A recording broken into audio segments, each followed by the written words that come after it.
Hello, everyone. Thank you, Paige, for the introduction, and thank you, everyone, for joining me today. Reserve funding should be one of an association's largest budget line items, but all too many boards think reserve funding is optional, and that creates a problem for the sustainability of the association. We designed this webinar to give you a clear understanding of the challenges facing your association, pointing out what is in a reserve study and how it can help your association. We also want to give you some key takeaways at the end to help you make sure you have enough reserves to be able to accomplish your necessary repair and replacement projects in a timely manner, so you can take good care of your association. And that's what we're defining as success. So let's jump right into today's content on reserve study basics. We're going to start with an understanding of the challenge, and then your association's role in addressing that challenge, and then we'll talk about actual reserve study issues before bringing the program to conclusion. And you start with an explanation or a reminder that living in community is a division of two things. Something or someone needs to define what and how it all works. And so there's some things that belong to the association, which is the common areas. Everyone owns that together in aggregate, and the board controls the maintenance and repairs and replacements of those things. And some things belong to individual owners. And so there's that interesting combination and that mixture of who is doing what and the challenges it gets involved with those interfaces. But it boils down to that the board is responsible to take care of the common areas for the benefit of individual owners. They don't have that power. They don't have that right. They're relying on the board to take care of all the common areas that surround their individual space. And that means the board needs to be diligent. And that's true because all the common areas are in a constant state of deterioration. If a board gets casual and starts not paying attention, they're going to get caught behind. All the assets of the association once were new, then they inevitably get old and worn out. And that's just a fact of life on this planet. Mother Nature and Father Time are undefeated, and they don't negotiate. And that ongoing deterioration creates a cost because everything needs to get repaired or replaced. It's then up to the board to set a budget that keeps up with that ongoing cost of deterioration. So I want to be clear that reserve funding is driven by the ongoing cost of deterioration. Reserve funding is not caused by reserve studies. It's not caused by an overly conservative board. It's not caused by state laws. It's not caused by Fannie Mae or Freddie Mac. The need for reserve funding is driven by deterioration. And again, the board has no control over those costs. They are deterioration driven. But the board does have a choice about how to deal with those costs. They can ignore them, which leads to deterioration, conflict. It leads to declining home values, many things, all because the association won't have the money they need at the right time to keep things in good repair. So they can just ignore that reality that deterioration is happening, or they can budget funding to offset the ongoing cost of deterioration. That's the choice. So there's no choice in are the costs going to occur or not. The choice is in how to fund this very predictable cost. And there's three parties involved. There's the board that you see on the left, making decisions, doing their best to move the association forward. There's the manager, in many cases, a professional who guides, coaches, gives their years of experience to recommend how things should be done. And then there's the homeowners on the right, and they're the ones who have the responsibility to pay for their ongoing assessments, and they are the ones who actually get to enjoy the maximized home values when things are done well. So what we're dealing with are associations, entities that are truly multi-million-dollar not-for-profit real estate organizations, and they are relying on good decisions made by an untrained volunteer board of directors to run the physical and financial operation of the association. And so you wonder why associations have challenges. And sarcastically, you can ask yourself, what could possibly go wrong? You have big organizations relying on untrained volunteers, and clearly there's opportunities for things to go poorly. Well, what does happen? Classically, associations tend to run themselves out of money, and that's because they're budgeting optimistically. They're reluctant to address the true cost of home ownership. That sounds like a lot of money. I don't want to do that.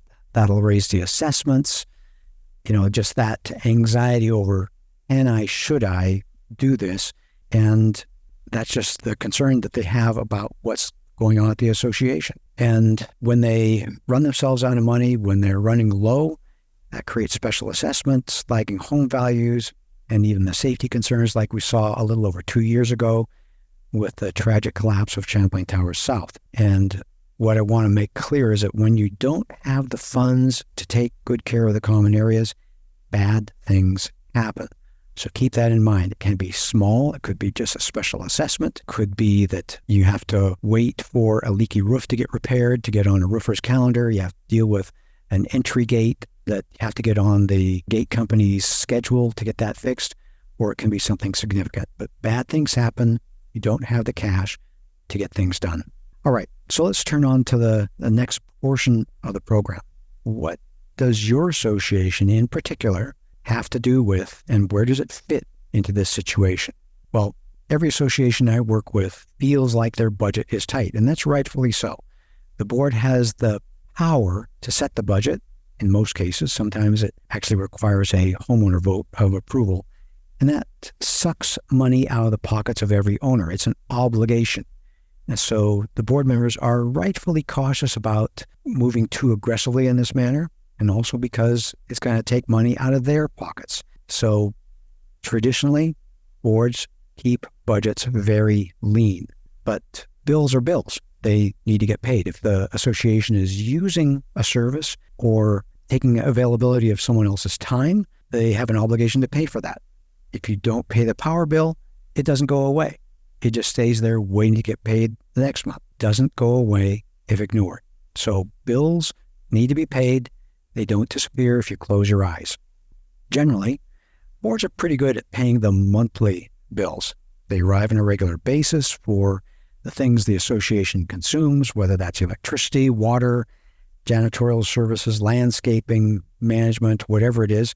Every month, those bills arrive and they need to get paid. And boards get plenty of practice paying these bills 12 times a year. And worse comes to worse, if you forget to pay a bill, if you miss the electric bill, it's actually kind of no big deal. You just are reminded the next month when they say, hey, you missed the February bill. It's still there. And so your bill is about twice as much as it usually is. But again, no big deal because the funds are there and you say, oh, gee, whoops, sorry, forgot about that. Here you go. And you're paid in full. So when you have the cash, you can get things done and you're not subject to the problems of just minor human behavior. But what about reserves? I like this cartoon from the gogladly.com website, making fun about setting aside funds for future projects when homeowners legitimately have a short-term focus. They're talking about, why do I care about things 20, 25, 15, or 8 years in the future? I'm talking about now. What does this reserve budget have to do with me? And the answer is, the truth is that the roof deteriorates every month. It's a static entity. It does not send bills. But that cost of deterioration is as real as any other bill. The board doesn't pay that bill that month. It, like that electricity bill, just builds up and builds up and builds up until a future point in time when someone else ends up paying the cost of that bill. And that's what we call a special assessment. Now, a reserve study is where you find out how big that monthly bill of deterioration actually is. And that could be the roof, that could be the asphalt, the carpet. It's everything that fits as a reserve component. You learn that monthly cost or that annual cost in your reserve study. And if you choose to ignore it, your association begins to look like this association that was ignoring its perimeter ironwork fence, or this association that was ignoring the condition of their pool bathroom, or this association that was ignoring the condition of their tennis court. deterioration keeps going. It's an unstoppable force. Whether the board confronts it or ignores it, it's still going to occur. And remember, per the governing documents, the board is responsible to provide for the needs of the association. So they have a legal responsibility to address the cost of deterioration. Mother Time and Father Nature are always going to be pounding the association with deterioration, and reserve funding is how a board addresses that challenge. Now, the second cartoon is going to poke fun at an association where the board was ignoring the ongoing cost of deterioration. You see the real estate agent here trying to carefully describe this worn down, beaten down association as rustic and saying, well, they're not wasting the association dues on funding reserves. And you can see the couple that are the prospective buyers, they're not amused, they're not pleased, they're not impressed. You can just imagine what lack of reserve funding does to depress home values. And that's the choice that I want to make sure you understand here. Deterioration is going to occur. The choice is not on the cost side. The choice is on the how do we fund for it? How do we offset that deterioration? That's the choice. And I want to encourage you to start to think that the $50 a month, $100 a month, $200 a month of reserve funding, that's going to be the lever that gives you thousands of dollars in improved home values. That's the big win here. So it's really your choice. You can offset the predictable cost of deterioration and have your 20 or 30 or 40 or 50-year-old association look nice and attractive like this, or not. You're the one who gets to choose, and it's all about reserve funding as far as what's going to be the result at your association. Okay, back to our outline, and now it's time to dive into how a reserve study helps the board make wise, informed decisions about paying this ongoing deterioration bill. And I'll start out with describing that there's three types of reserve studies to start with. And anytime you see this kind of seal on one of our slides, it's an indication that this is written into National Reserve Study standards. So there's three types of reserve studies. There's a full reserve study, an update with site visit, and an update no site visit. In a full reserve study, we inventory and evaluate all the assets of the association, quantifying, categorizing, evaluating, photographing, all those kinds of things. With an update with site visit, we still go on site, but it's a matter of using the numbers that were used in the full reserve study. We may do some spot checking, but basically, if the asphalt was established as being 100,000 square feet in the full reserve study, we're going to presume that the asphalt is still 100,000 square feet in the with site visit update. You don't need to hire us to remeasure it. And the update no site visit is the third product. It's an opportunity to update all your numbers, and I'll show you what those numbers are a little bit later, without the additional expense of being on site. That's a big consideration in the situation like we had the last few years where there was such significant inflation, and wise associations were updating the reserve study more regularly with no site visits, very inexpensive no site visits, reserve study updates, to make sure that they were staying on track. Now, another way to look at this is a full reserve study is typically only done once. Again, because once you've measured things and identified things, you have 100,000 square feet of asphalt, you have 3 4-stop elevators, you have a boiler on the 3rd floor, you have a 20-foot by 40-foot pool, whatever all the stuff you have, that's been identified. You don't need to spend the extra time to identify that in the future. Now, with the collapse of Champlain Tower South behind us, reserve study standards were updated, and best practices very clearly every 3 years that you have a with site visit update. And the no site visit update is recommended in the in-between years. This is all National Reserve Study standard concepts. But there's this other thing that is what we call the 4 reserve rules that tie this all together. Remember, the expenses are inevitable. They're driven by deterioration. And the board, remember, is responsible for the governing documents to care for those common area assets on behalf of the homeowners. And I want to make sure you understand that delays usually get expensive. If you don't paint the wood fence on time, then it's not only going to start to look lousy, it's going to start to physically deteriorate, and you're going to end up having some carpentry expenses. That's classic. Or a roof. If you wait, then all of a sudden it's going to leak, and you have leak-related expenses for the unit interiors. And the fourth rule is that there's no magic outside rescue. Homeowners always get stuck paying the bills. So this is how it comes together. Boards are responsible. The expenses are always going to happen. They need to be time-driven because delays get expensive, and do it for your homeowners. Make the decisions that are going to keep the association looking nice, a great place to live, and moving forward, maximized home values. Okay, another concept that I want to address right up front is that it's not about the laws, okay? Asking if a reserve study or reserve funding is required by the law in your state, that's really not the point. Board members are responsible for the common areas everywhere, and they're responsible for the budget everywhere.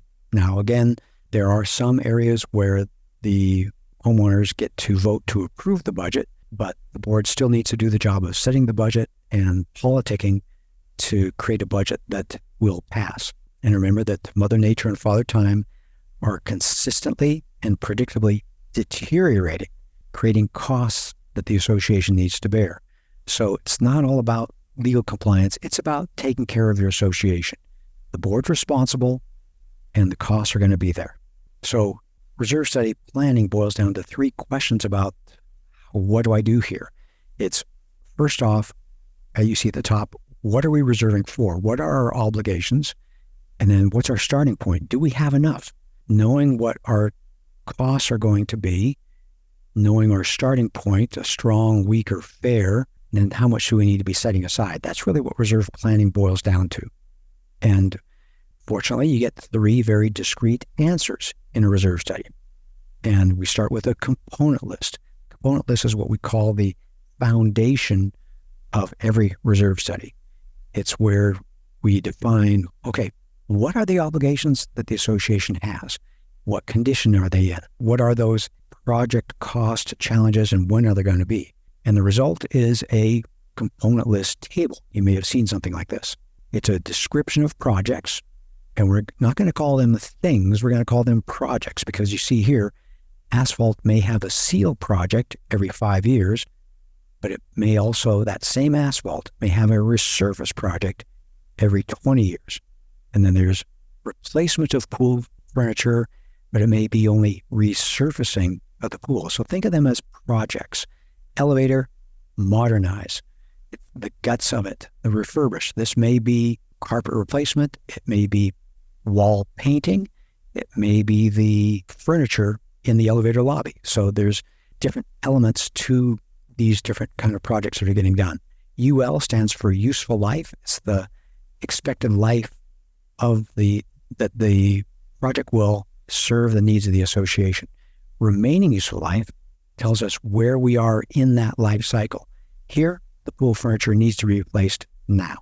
And what's its cost? $4,600. That's the estimated current cost for this project. Current cost because later on in the funding plan, we'll inflate these numbers for future years and will apply interest to the reserve fund in working to make sure that we are getting a matching point with sufficient cash to do these projects in the future. But for the reserve component list table, this is all shown in current costs. And the question is, well, what appears on the reserve component list? Well, it's a national standard 3-part test, and this is found in reserve study standards. So you think, is it the association's obligation? And number 2, can we predictably see it coming? And number 3, is it significant to the association? So I was in a property a couple weeks ago where they had an office on site. Everything in that office was owned by the management company. So we're not replacing the desk, the chair, the furniture, the filing cabinet, the computer, the phone, all that stuff. First question is it the association's obligation or not? Number 2, is it reasonably anticipated? Can we see it coming? If we can see it coming, we should budget for it. If we can't see it coming, that's what you want to make sure is covered with your insurance. Insurance is for accidents, Reserves are for the things you can reasonably anticipate and see coming, the things that are driven by Mother Nature and Father Time. And then projects that are a significant cost. You don't want to be dealing with trivia. Trivia is something that the board and the manager should just take care of. Reserves is where you plan ahead for a significant cost. Okay, then we ask ourselves, how are we doing? We have $80,000 in reserves or $800,000 in reserves. Is that for our association a lot or a little? And that's a great question. And so we look at it this way. We think about and calculate the value of deterioration at the association. And then we then compare that number to the reserve cash. And then you can start to establish, are we in a balanced situation? Do we have enough cash? Have we been collecting enough cash over time to offset deterioration? Or have we gotten behind? And that's what you see with this term called percent funded. It's a comparison between the cash that we have compared to the deterioration. And when deterioration is a lot more, then the association has a weak reserve fund or a poor reserve fund. So knowing your percent funded is much more insightful than knowing a cash value because it falls into the poor range of 0 to 30%, the fair range of 30 to 70%, and the strong or good range above 70%. Ideal when you have a match between the value of deterioration and the value of cash in the bank. That's the ideal point, the 100% or fully funded level. And let me show you what this means to the association. We can plot our special assessment recommendations against percent funded. So 0% funded, the low or the weak range is on the left, and a strong percent funded is over on the right. And you can see that the risk of special assessment, how frequent our special assessment recommendations are very high on the left when the association, relatively speaking, has very little cash. They get themselves into a jam and they're in a situation where they have projects that they just don't have the money to afford. And so we need to recommend the special assessments. So high risk of special assessment on the left in the 0 to 10, 10 to 20, 20 to 30% range. And then a low risk of special assessment out here. Now, this is where we want associations to exist, where they have sufficient cash to take care of their own projects. And so this is the evaluation of your reserve fund. Now, I can tell you that most associations are in this middle range. It's the ones on the left that make all the news. And there's plenty, roughly 28% of associations are over here in the strong range. There's plenty of associations in the strong range. All right, so we know what we're responsible to accomplish, that component list. We then have an evaluation of reserve fund strength measured in percent funded, so you know where you stand. And the question is now, what do we do? How much do we collect? And it's always going to seem like a lot of money, but I want to encourage you to think about what's it doing for us. If it's maximizing home values, this is the smartest investment you can make. Again, the $50, $100, couple $100 a month that you set aside toward reserves is going to have leverage on your home values, over 10% increase or effect on your home values. So if you can have a strong reserve fund, that's where you start making thousands of dollars on a maximized home value. And that's when reserve funding starts to sound like trivia. Okay, what we see across the country is that most associations need to be setting aside 15 to 40% of their budget towards reserves. Typical number is 25%. If you come to me and say, Robert, we're setting aside $100 of our $400 monthly condo assessments, I'm going to say, you're in the right ballpark. And that range is 15 to 40%. So think about that. That's what's going to define the obligation that the association has. It's all based on what are the expenses, the ongoing deterioration. Typically, it's amazingly consistent. 15 to 40% is what it's going to take to offset your ongoing deterioration. Now, that same component list that I showed you a few moments ago, here's that pool furniture in the first year, just a few $1,000s. But reserve expenses, the projects are spaced out over time. There's going to be high expense years and low expense years. The funding plan is designed to provide a steady cash value going into reserves, reserve transfers, so that after a year of big expenses, your cash value will go down. But then there'll be a couple of years of no reserve projects, so your cash balance in reserves can grow. And this is what reserve funding does. It provides for the needs of the association over time.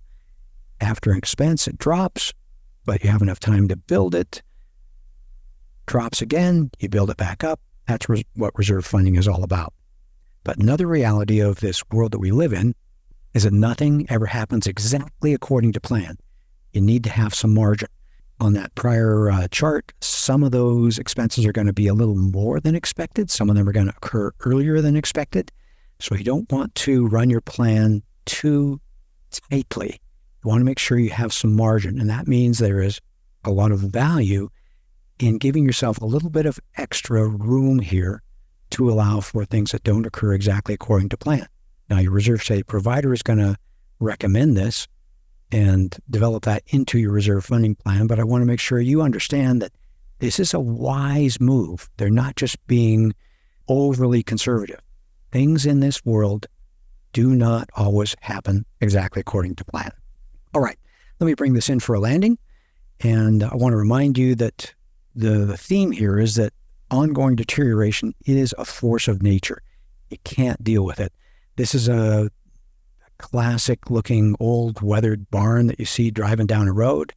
What I want to point out is down here on the left, there's a brand new townhome development across the street from where this barn is, where there probably was an open field 10 or 20 years ago. Now, this new townhome association is going to look just like this barn in 30, 40, 50 years if they don't take care of it. Deterioration is real, and it's going to mean that your asphalt starts to look like this, going to cause trip and fall hazards like this. And if you are not taking care of things, you're going to have to replace the individual steps. You're going to have, if you don't take care of the metal, it's going to deteriorate and weak and crumble to the point that it's unsafe. It's just this ongoing deterioration is an issue that you need to work with and address. So keys to success: set a budget, and that's the monthly bills that you receive and the cost of deterioration that you learn about in your reserve study. Those are not monthly bills, but they are as real as those other monthly bills. They affect the association. Then you budget to collect the funds and you pay the bills. And that means sending some money to the electric company, some money to the water company, and transferring some money to reserves. Move the money where it needs to go. And in doing that, when you are doing that, you minimize special assessments because the cash is there to get the projects done on time.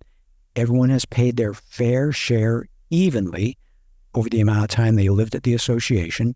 You minimize deferred maintenance, again, because the projects can be done when it needs to get done, and you maximize property values. And the reminder, that's where the big leverage is, and that's where you all make the big benefit in owning a home with that association.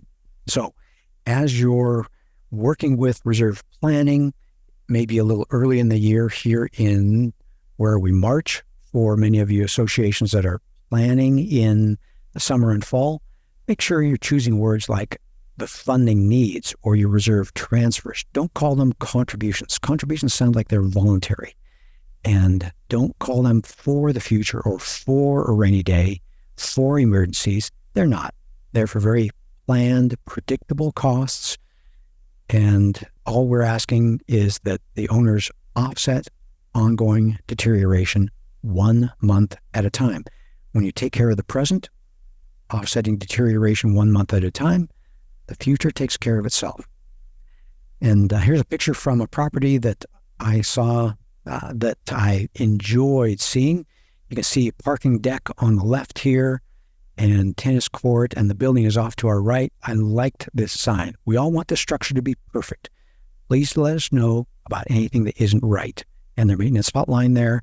This board has enlisted the eyes of the association and enlisted the spirit of the association, all its owners, to say, we are on board here taking nice, good care of our association.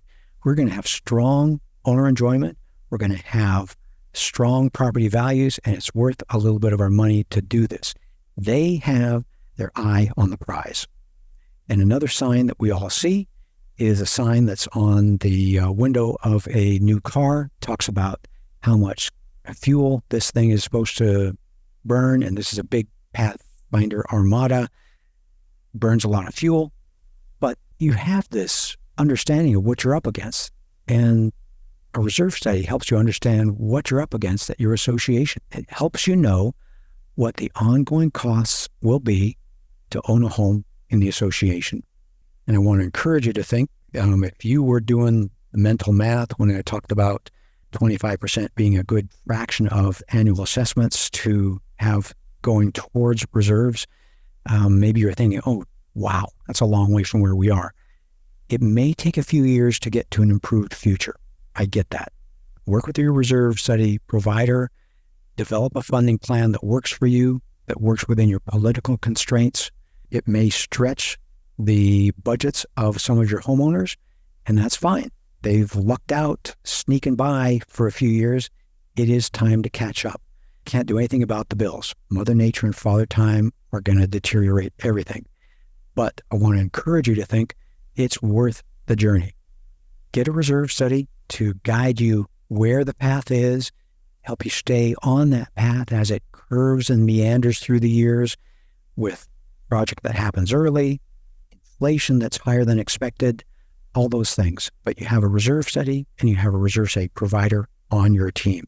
Well, for more information, if you want to dive deeper, you can go to our website, reservestudy.com, where you'll find plenty of additional information, videos and articles on various reserve study topics. And of course, you can subscribe to our YouTube channel and get notified of all the full-length and video shorts that we publish.